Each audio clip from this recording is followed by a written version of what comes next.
Buenos días, nosotros somos estudiantes de medicina del tercer año de la UNAM Managua. El día de hoy vamos a hablar sobre el sistema nervioso autónomo 1. Cuando se busca la modificación farmacológica de un sistema de neurotransmisión, generalmente la manera más eficiente de lograrlo es a través del uso de fármacos de acción directa, es decir, a través de fármacos que sean capaces de unirse al sitio activo de los receptores implicados, bien sea activándolos, bloqueándolos e inhibiendo la función del agonista. El sistema nervioso. El sistema nervioso puede dividirse en sistema nervioso central y sistema nervioso periférico. El sistema nervioso central está comprendido por el encéfalo y el sistema nervioso periférico está comprendido por los ganglios nerviosos y los axones. Los ganglios nerviosos son somas o acúmulos de neuronas. Además, también puede dividirse el sistema nervioso en sistema nervioso autónomo y sistema nervioso somático. El sistema nervioso autónomo está encargado de aquellas acciones que realizamos. Además, el sistema nervioso autónomo está dividido a su vez en sistema nervioso simpático y en sistema nervioso parasimpático. El sistema nervioso simpático puede comprender lo que es la huida y la lucha, y el sistema nervioso simpático, por ejemplo, puede comprender lo que es la digestión del alimento de manera involuntaria. Y el sistema nervioso somático es aquel que podemos hacer acciones de manera voluntaria. Con respecto a las diferencias del sistema nervioso parasimpático y simpático, el parasimpático comprende las funciones como es la contracción de las pupilas, la reducción del volumen de los pulmones, la estimulación de la frecuencia cardíaca, la relajación muscular y lo que es la estimulación de la excitación sexual, mientras que el simpático lo que hace es la función de la glándula suprarrenal, libera adrenalina por todo el torrente sanguíneo, aparte que acelera lo que es la frecuencia cardíaca, abre las vías respiratorias para que aumenta el proceso de oxigenación, inhibe lo que es el sistema digestivo y lo que hace es estimula el sistema digestivo. Grupo farmacológico, agonista y antagonista adrenérgico, anfetamina, metilfenidato, clonidina y premolina. Antiepiléptico, carbamazepina, lamotrigina, pregabalina y topiramato. Agonista y antagonista de los receptores benzodiazepínicos, diazepam, bromazepam, lorazepam, oxazepam, alprazolam y clonazepam. Inhibidores de la recaptación de la serotonina, citalopram, escitalopram, fluoxetina, paracetina, sertralina. Interferencia farmacológica de la neurotransmisión colinérgica. Esta se media mediante dos métodos, de un método directo y indirecto.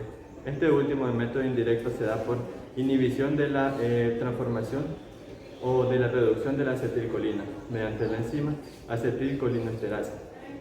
El primer método, el método directo, se da por acción parasimpático-mimético de acciones farmacológicas de los neurotransmisores acetilcolina y noradrenalina. Esto se da principalmente en los sistemas integrados en nuestro cuerpo, como el sistema cardiovascular, en el sistema respiratorio, en el sistema digestivo y los distintos aparatos, el aparato oculomotor, óptico, etc. Biosíntesis de la acetilcolina. Esta se da principalmente en el soma neuronal, es decir, en el cuerpo de la neurona, en el citosol.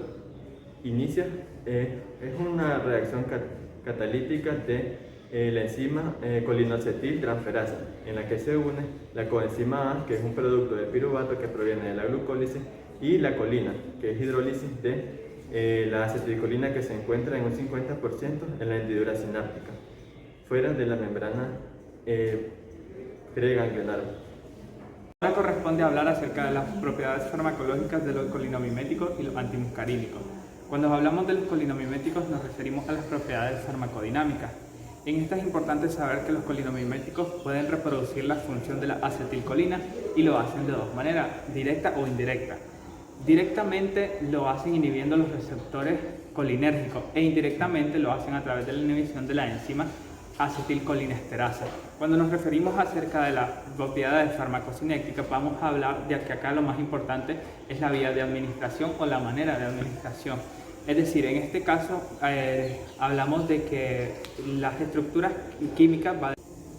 Bien, ahora corresponde hablar acerca de las propiedades farmacológicas de los antimuscarínicos. Tenemos que estos van a inhibir los receptores muscarínicos de los músculos lisos, ya sea en órganos o glándulas. Estos receptores muscarínicos son importantes en el sistema nervioso parasimpático, ya que controlan la frecuencia cardíaca, las glándulas exocrinas, los músculos lisos y la función cerebral. Fármacos colinomiméticos. Estos son capaces de reproducir efectos a la acetilcolina. Estos efectos pueden dar lugar a los receptores colinérgicos, muscarínicos y nicotínicos. Los nicotínicos se encuentran en el sistema nervioso central, ganglio autónomo, médula suprarrenal y placa motora del músculo esquelético. Los receptores muscarínicos se encuentran en el sistema nervioso parasimpático y también en la glándula sudorípara, junto con el sistema nervioso central, ganglio autónomo, placa motora del músculo esquelético, células endoteliales y médula suprarrenal. Receptores muscarínicos, localizados en la unión neuroefectora y postganglionar, están activados por la acetilcolina y esteres de la colina, como carbacol, betanacol y metacolina. Los anticolinesterases reversibles e irreversibles y los alcaloides colinomiméticos, como la policarpina y la muscarina. También hay subtipos de receptores muscarínicos desde M1 hasta M5. M1 localizado en los ganglios autónomos, sistema nervioso central y glándulas. M2 localizado en el miocardio, el músculo liso y el sistema nervioso central. M3 localizado en el endotelio, músculo liso, sistema nervioso central y glándulas. M4 localizado en el pulmón, en el músculo liso, en las glándulas y en el sistema nervioso central. Y M5 localizado en el sistema nervioso central. Bloqueadores de los fármacos colinamiméticos y antagonistas de los receptores muscarínicos. De tipo nicotínico, en el ganglio autónomo tenemos la hemicolina, trimetapan, benzodina. En la unión neuromuscular, la gaiamina, la tubocurarina. Y en el barro y quimioreceptores tenemos hexametonio y pentorina. Y de tipo muscarínico, en la unión neuroreceptora postganglionar tenemos la atropina. Una anciana desarrolla dificultad para orinar secundaria a neuropatía progresiva de los nervios parasimpáticos que inervan el músculo detrusor de la vejiga. En consecuencia, esta se volvió flácida y distendida, dando lugar a una retención urinaria no obstructiva. El médico decide darle una droga parasimpático-mimética en un intento por estimular la contracción del músculo detrusor y de incrementar el tono muscular vesical. Como ustedes sabrán, las drogas parasimpático-miméticas son aquellas de que simulan la acción del sistema nervioso parasimpático o potencian la acción del mismo. Pero antes de hablar del porqué de la utilización de una droga parasimpático-mimética en esta paciente, es importante abordar cómo se da la fase de llenado y la fase de vaciado de la vesícula como tal. Bueno, en el caso de la fase de llenado predomina el sistema nervioso simpático, que va a dar lugar a la relajación vesical, es decir, la relajación del músculo detrusor y la contracción del cuello vesical y el esfínter. En la fase de vaciado es lo contrario, ya no actúa el sistema nervioso simpático, sino que ejerce su función el sistema nervioso parasimpático, que va a permitir la contracción del músculo detrusor y la apertura del cuello vesical y el esfínter. Como ya sabemos, esta paciente tiene una neuropatía progresiva de los nervios parasimpáticos. En consecuencia, es incapaz de contraer el músculo detrusor y en consecuencia tiene problemas para la eliminación de la orina. En dicho caso, tenemos que buscar un fármaco que permita que el sistema nervioso parasimpático actúe de la forma idónea, y estos son los parasimpático-miméticos. Estos se clasifican en fármacos de acción directa y de acción indirecta. Los de acción directa son aquellos de que actúan directamente sobre los receptores muscarínicos y nicotínicos, tal es el caso de los esteres de colina y los alcaloides colinomiméticos. Y los de acción indirecta lo que hacen es incidir sobre la acetilcolinesterasa para que ésta no siga degradando a la acetilcolina, es decir, inhiben a la acetilcolinesterasa. Y estas se clasifican a su vez en acción reversible y reacción irreversible. Bueno, en el caso de estos fármacos tienen diferentes mecanismos de acción. Uno es simulando la acetilcolina y esto se va a dar a nivel de las uniones neuroefectoras en los ganglios del sistema nervioso autónomo, tanto simpáticos como parasimpáticos, en la placa motora del músculo esquelético y en la sinapsis. El segundo mecanismo vendría siendo por inhibición de la acetilcolinesterasa, que va a dar lugar en la sinapsis del sistema nervioso autónomo y en la placa motora del músculo esquelético. Los parasimpáticos miméticos no solamente pueden ser beneficiosos para X o Y pacientes, sino de que como todo fármaco puede dar lugar a efectos adversos. Y estos van a ser en mayoría dependientes de dosis y se pueden también visualizar en los diferentes sistemas. Tal es el caso del aparato gastrointestinal, que puede llegar a ocasionar vómitos, diarrea y dolor abdominal. En el aparato respiratorio, de que podría llegar a ocasionar broncoespasmo. A nivel vascular, que podría llegar a generar flushing. A nivel cardíaco, que en ocasiones muy extrañas y extremas puede generar un paro cardíaco. Actúa también a nivel de las glándulas exocrinas, es decir, pueden llegar a producir una hipersalivación, hipersudoración, hipersecreción incluso de las glándulas gastrointestinales, y también a nivel ocular podemos llegar a observar una miosis. Como bien saben, esta paciente necesita de fármacos que actúen directamente sobre su vejiga, en sí sobre el músculo detrusor. En consecuencia necesitamos un fármaco selectivo para esta paciente. Existen dos opciones a llevar a cabo y que se podrían sopesar en este caso, que vendrían siendo la neostigmina y el betanecol. La neostigmina vendría siendo un inhibidor de la acetilcolinesterasa y se emplea cuando existe acetilcolina a nivel exógeno. Sin embargo, no es suficiente para poderse adherir a los receptores muscarínicos y nicotínicos, puesto que la acetilcolinesterasa la está degradando. Entonces, ¿qué es lo que ocurre? La neostigmina viene e inhibe la acetilcolinesterasa y permite que la acetilcolina existente en el espacio sináptico se adhiera a los receptores muscarínicos y nicotínicos. Cabe destacar de que a nivel de la vejiga existen más receptores nicotínicos que muscarínicos. Bueno, en sí, la neostigmina tiene su acción a nivel de la placa mioneural. Problema 2, pregunta 1. ¿Qué cree usted que le pasó a este paciente? A este paciente le surgió una intoxicación por órganos fosforados. La intoxicación puede ser por insecticidas, fungicidas, herbicidas y rondenicidas. Los órganos fosforados son insecticidas comunes que inhiben la colinesterasa y provocan manifestaciones muscarínicas.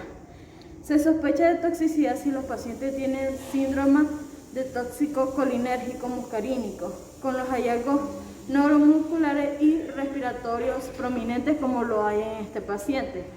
¿Cuál sería su manejo terapéutico? Ya que el diagnóstico se basa en un síndrome característico muscarínico, se confirma el hallazgo tras la reversión o desaparición de los síntomas manifestados después de la administración de 1 miligramo de atropina en adultos y 0.1 en niños.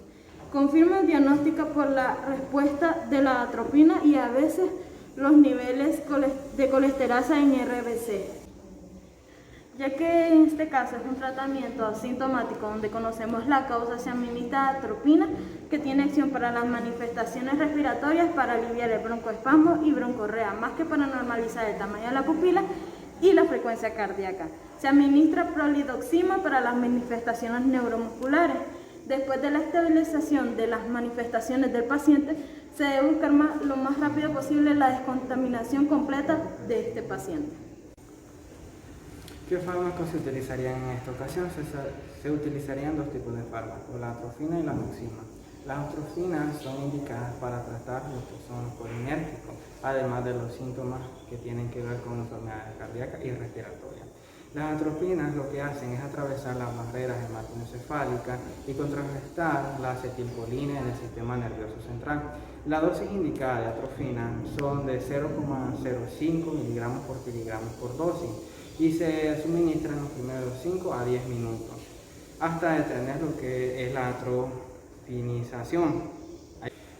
Mientras que las noximas están indicadas para tratar la activación de la colinesterasa, ya que estas han sido inhibidas por los órganos fosforados.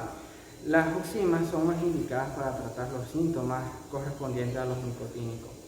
Estas están suministradas por dosis de 25 a 50 miligramos por kilogramo por dosis.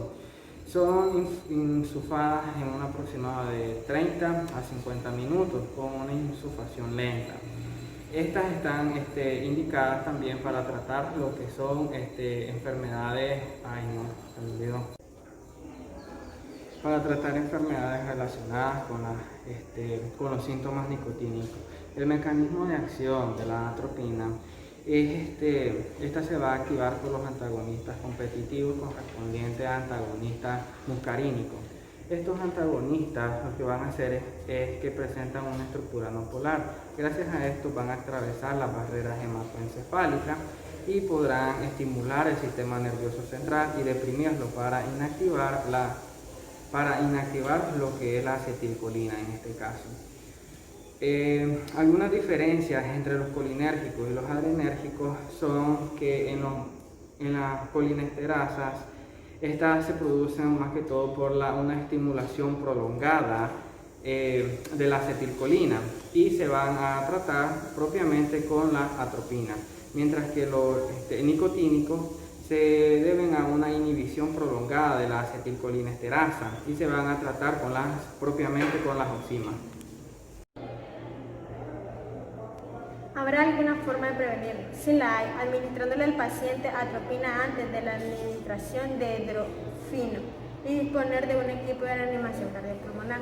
La atropina en combinación con el hidrofino se empareja frecuentemente con el fin de emparejar el comienzo y la duración de la droga anticolinérgica con la anticolinesterásica y viceversa. La atropina es utilizada como antiespásmico para aliviar la piloespasmo y aumentar la frecuencia cardíaca. Los antidepresivos tricíclicos poseen propiedades antimuscarínicas, especialmente los heterocíclicos. Esto en su gran mayoría van a inhibir la recaptación de aminas biógenas, principalmente la noradrenalina, la serotonina y la dopamina, hacia las terminales sinápticas, aumentando la acumulación en el espacio intersináptico, todo basándose en la teoría que cuando hay depresión hay déficit de noradrenalina y serotonina. Algunos ejemplos de estos antihipertensivos son imipramina, desopramina y antitriptilina. La intoxicación comienza a notarse porque los pacientes refieren sequedad en la boca, sabor amargo persistente, estreñimiento, retención urinaria, midriasis, pero luego aparecen cuadros confusionales como delirio, temblores finos, inversión de fase. Esto se refiere a que provocan mayor depresión de lo normal, comportamiento maniático e incluso bipolar. Los antihistamínicos de tipo clásico poseen grupos o familiares con efectos colinérgicos y presentan efectos sedantes. Estas familias son agetanolaminas.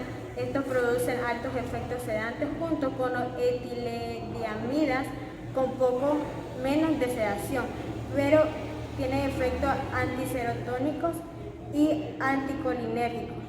Algunos de estos ejemplos son la etalonamidas, difenidramina, dinefhidra. El exceso de estos fármacos puede provocar visión borrosa, boca seca, pupilas dilatadas, zumbido en los oídos, debilidad, nerviosismo, piel enrojecida, además de temblores que pueden provocar insomnio, alucinaciones y convulsiones. Cabe señalar que en algunos casos puede provocar las palpitaciones, depresiones, excitaciones e inestabilidad. Su exceso causa una crisis colinérgica, diarrea, calambres abdominales, sudoración y debilidad. ¿Cuál es el mecanismo de acción del fármaco seleccionado? Todos pueden incrementar la reacción del músculo miasténico a los impulsos nerviosos repetitivos, primordialmente al presentar la acetilcolina endógena. Después de la inhibición de la ACH, es probable que los receptores en un área transversal mayor de la placa terminal estén expuestos a concentraciones de acetilcolina que bastan para abrir conductos y generar un potencial de placa terminal posterosinápticos. Actúa inhibiendo la hidrólisis de la acetilcolina al competir con esta frente al ataque de la colinesterasa. enzima encargada del metabolismo e inactivación de la acetilcolina. De esta manera se consigue un incremento en la persistencia de la acetilcolina endógena que ejercerá su efecto activadores sobre los receptores nicotínico y muscarínico con sus acciones típicas: bradicardia, vasodilatación, aumento del peristaltismo, broncoconstricción, miosis, etc. ¿A qué es debido? Los efectos específicos de los inhibidores de acetilcolinesterasa incluyen efectos nicotínicos, aumento del tono muscular esquelético, y muscarínico, aumento del tono gastrointestinal, bradicardia, broncoconstricción, constricción uretral, estimulación de las glándulas sudoríparas y salivales. ¿Cómo se trataría? La administraríamos atropina a la paciente para estabilizarla, debido a que la atropina es un anticolinérgico natural compuesto de ácido trópico y tropina, la cual actúa como antagonista competitivo en los receptores colinérgicos muscarínicos, previniendo el acceso de acetilcolina. Los efectos de la atropina son sedación,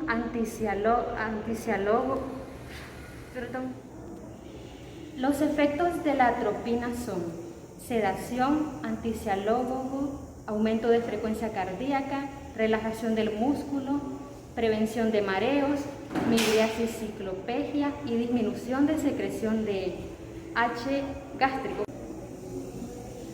Se denomina síndrome colinérgico al conjunto de alteraciones o síntomas generales por la estimulación de diversos receptores de la acetilcolina en el organismo. Ante un exceso de esta sustancia, se produce una intoxicación como consecuencia generalmente a la exposición o administración de sustancias externas que generan dicho exceso. Entre ellos destaca la sobredosis de determinados fármacos con acción colinérgica como la pilocarpina, que es un medicamento para el glaucoma, también utilizado como tratamiento de sequedad en la boca en diversos trastornos. El betanicol, de uso de megacolon y problemas vesiculares, o medicaciones que inhiben la anticolinesterasa. La colinesterasa, como los empleados para combatir el Alzheimer. Por ejemplo, tenemos la rivastatina, ante su uso excesivo y en excesiva cantidad en relación al tiempo en el que actúan sobre el organismo. El síndrome colinérgico es potencialmente mortal, requerido necesariamente de atención médica. Los síntomas más habituales son la secreción exagerada de fluidos. Entre ellos tenemos saliva, lágrimas, sudor, mocos y mucosas a nivel de tracto respiratorio. Del mismo modo tenemos dolores y parálisis musculares, que pueden incluir los músculos que permiten la respiración y las alteraciones cardiorrespiratorias. Los agonistas nicotínicos se unen a receptores de acetilcolina debido a la atracción generada por las diferencias de carga entre ellos. La superficie de receptores en el sitio de enlace, una oquedad existente entre una subunidad alfa y la subunidad adyacente del receptor. Una vez que la acetilcolina o agonista se ha alojado en el sitio de enlace, se producen movimientos en la subunidad alfa del receptor, en que fortalecen los enlaces químicos entre la molécula y el receptor. La configuración del receptor y el tipo de subunidades que lo componen influyen en la afinidad del receptor por diferentes tipos de agonistas y antagonistas y en su función biológica. Cuando la acetilcolina u otros agonistas nicotínicos se unen a los receptores, el canal iónico se abre y permite la afluencia de cationes como el potasio, el calcio y el sodio. La acción de los receptores nicotínicos por acetilcolina, nicotina o agonistas colinérgicos provocan la apertura del canal iónico, permitiendo el paso de iones cargados positivamente. En general, la permeabilidad permite la entrada de sodio al interior de la célula, o bien la salida de potasio. También hay algunas configuraciones que permiten el paso de calcio. Este movimiento de cationes induce la despolarización de la membrana plasmática, lo cual a su vez provoca la apertura del canal iónico inducido por voltaje, evocando un potencial excitatorio postsináptico. En algunos tipos, el influjo de calcio puede producir la liberación de neurotransmisores y hormonas. Para que ocurra la activación del receptor nicotínico, primeramente debe ocurrir la unión de dos moléculas de acetilcolina por subunidades A de forma cooperativa. Esta unión induce la apertura del canal que permite la difusión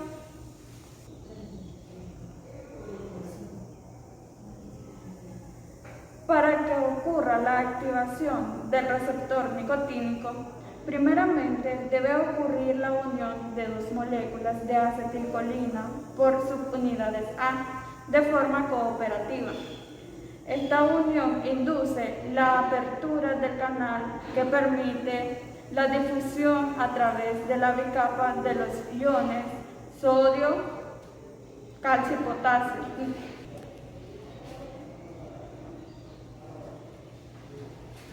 Para que ocurra la activación del receptor nicotínico, primeramente debe ocurrir la unión de dos moléculas de acetilcolina por subunidades A de forma cooperativa. Esta unión induce la apertura del canal que permite la difusión a través de la bicapa de los iones sodio, potasio y calcio, pero el paso de otros cationes y todos los aniones es impedido, lo cual indica la selectividad de los receptores. Después de 1 a 2 milisegundos, la acetilcolina se asocia del receptor. No se me mira. Para que ocurra la activación del receptor nicotínico, primeramente debe ocurrir la unión de dos moléculas de acetilcolina por subunidades A de forma cooperativa. Esta unión induce la apertura del canal que permite la difusión a través de la bicapa de los iones sodio, potasio y calcio, pero el paso de otros cationes y todos los aniones es impedido, lo cual indica la alta selectividad del receptor.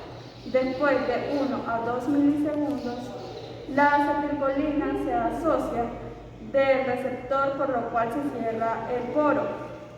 La exposición sostenida del receptor a acetilcolina conduce a su desensibilización.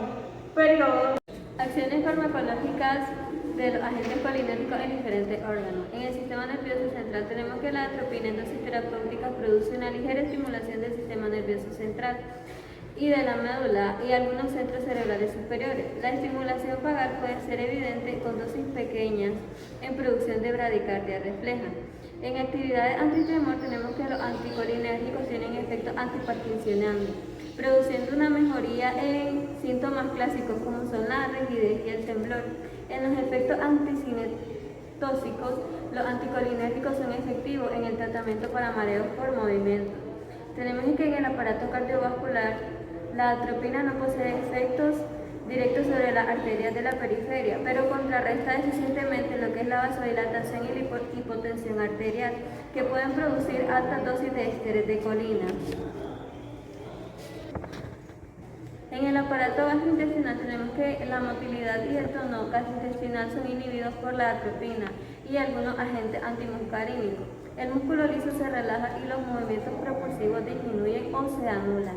En el tiempo de vaciamiento gástrico se prolonga y el tránsito intestinal disminuye.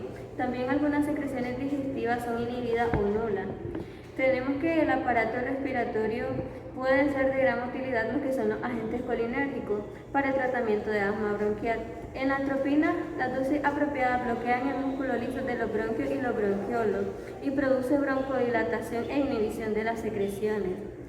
En el tracto urinario, la atropina produce relajación de los músculos lisos de la pelvis, renal, los cálices, uréteres y vejiga, y es útil en tratamiento del cólico renal y algunas litiasis.